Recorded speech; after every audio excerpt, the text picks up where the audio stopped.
NDA संसदीय दल का नेता चुने जाने के बाद राष्ट्रपति द्रौपदी मुर्मू से मिले नरेंद्र मोदी। राष्ट्रपति मुर्मू ने प्रधानमंत्री को दिया नई सरकार बनाने का न्यौता।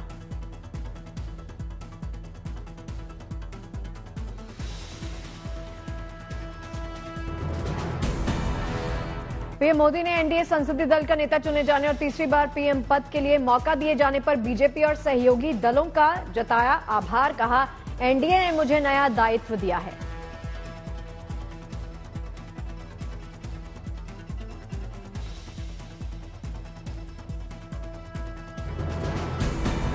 मोदी ने करोड़ों कार्यकर्ताओं के प्रति व्यक्त की कृतज्ञता। कहा, कार्यकर्ताओं के पुरुषार्थ को नमन करता हूं। पीएम मोदी ने कहा, राष्ट्र प्रथम की भावना से पूर्ण गठबंधन है। एनडीए राष्ट्र प्रथम की भावना का समूह है। मोदी ने योजनाओं के बारे में भी जिक्र किया। कहा, गरीबों के कल्याण के लिए एनडीए का मकसद एक ही है, जारी रहेगा विकास का कार्य। पीएम मोदी ने कहा, हम विकास का नया अध्याय लिखेंगे। विकास के साथ हम बदलाव चाहते हैं। देखिए, हम विकास का नया अध्याय लिखेंगे, गुड गवर्नेंस का नया अध्याय लिखेंगे, जनता जनार्दन की भागीदारी का नया अध्याय लिखेंगे और सब मिलकर के विकसित भारत के सपने को साकार करके रहेंगे। मोदी ने विपक्ष पर साधा निशाना। कहा, गठबंधन वाले तकनीक के विरोधी हैं, सोच उनकी बहुत पीछे है। मोदी ने ईवीएम को लेकर भी विपक्ष पर कसा तंज। कहा, इस बार ईवीएम ने विपक्ष को चुप करवाया। अब 5 साल तक ईवीएम सुनाई नहीं देगा। और मैं मानता हूं कि ये आशा करता हूं कि 5 साल तो अब ईवीएम शायद मुझे नहीं सुनाई देगा। पीएम मोदी ने कांग्रेस नेताओं पर साधा निशाना। कहा, मैं दुनिया में ढोल पीट रहा हूं कि भारत मदर ऑफ डेमोक्रेसी है। ये दुनिया में जाकर बता रहे हैं, हमारे देश में डेमोक्रेसी जैसा कुछ नहीं। मोदी ने विपक्ष पर भी कसा तंज। कहा, पिछले 10 सालों में debate, participation, quality of debate वो मिस कर रहा था। अब नए सदन में ये कमी नहीं खलेगी। पीएम मोदी ने अपने साथियों को नसीहत दी। कहा, सदन में हमारे साथी राष्ट्रहित की नीयत के साथ आएंगे, भले ही वो विपक्ष में बैठे होंगे। पीएम मोदी ने की एनडीए की सरकार की तारीफ। कहा, देश को आज के वातावरण में सिर्फ और सिर्फ एनडीए पर भरोसा। पीएम मोदी ने ट्रेलर वाले बयान का भी जिक्र किया। कहा, 10 वर्ष हमने जो काम किया वो तो ट्रेलर है, वो चुनावी बयान नहीं था, ये कमिटमेंट है। संसद में एनडीए की बैठक के दौरान पीएम मोदी ने संविधान को किया नमन, सभी का अभिवादन किया। राजनाथ सिंह ने संसदीय दल के नेता के लिए पीएम मोदी के नाम का रखा था प्रस्ताव। सभी नेताओं ने एक सुर में प्रधानमंत्री को अपना नेता चुना।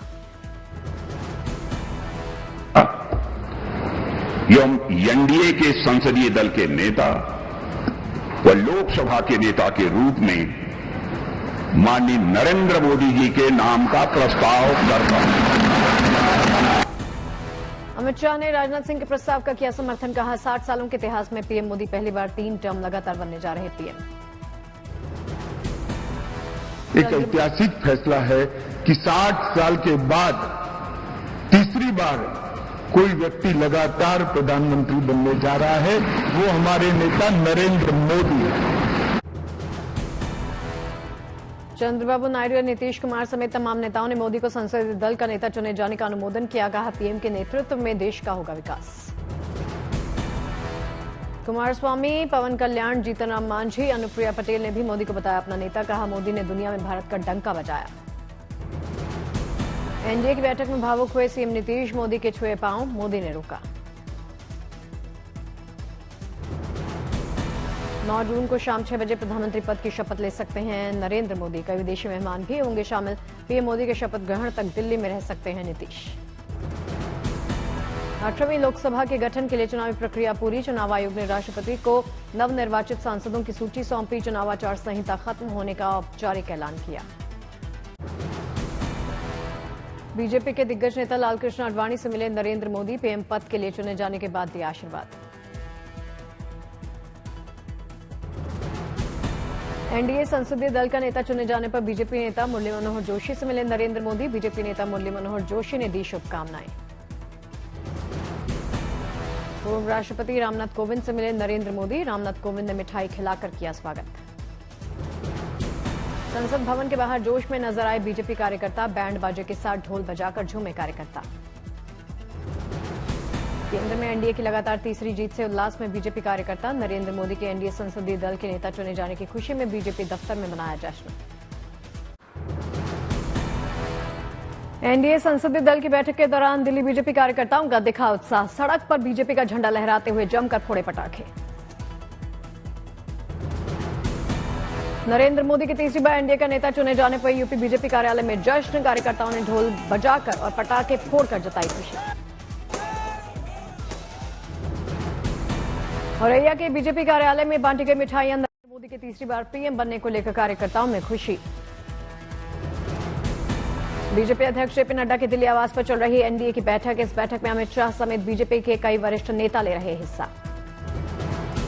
9 जून को भारत आएंगे नेपाल के प्रधानमंत्री पुष्पकमल, प्रधानमंत्री मोदी के शपथ ग्रहण में लेंगे हिस्सा।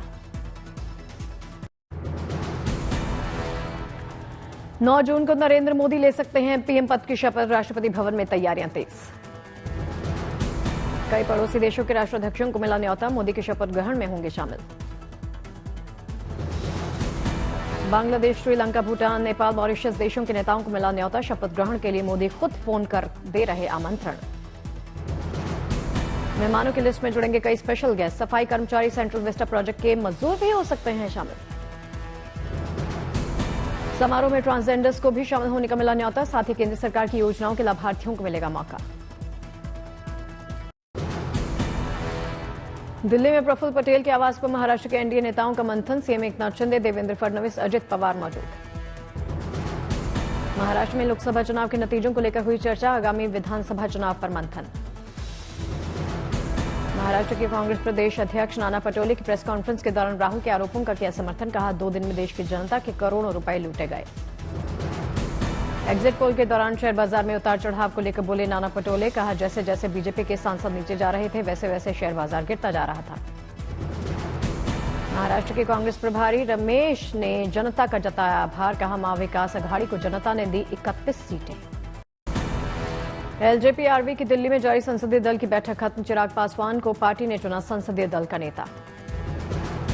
चिराग पासवान का बयान, आज संभवतः राष्ट्रपति से मिलकर प्रधानमंत्री मोदी के नेतृत्व वाली सरकार बनाने का दावा पेश किया जाएगा। फिलहाल प्राथमिकता सिर्फ सरकार बनाने को लेकर है, बहुत जल्द शपथ ग्रहण समारोह होगा। एक बार ये तमाम गर्मागर्मी सरकार तीसरी बार बन जाए, सुचारू रूप से कार्य करने लग जाए। बिहार एनडीए में भी भीतरघात पर असंतोष के सुर, अब उपेंद्र कुशवाहा का आरोप, बोले सबको मालूम हारा हूं या हराया गया। पवन सिंह के चुनाव लड़ने का उपेंद्र कुशवाहा ने उठाया मुद्दा, नतीजे में दूसरे पायदान पर रहे थे पवन सिंह, यहां पर राजा राम ने जीता चुनाव।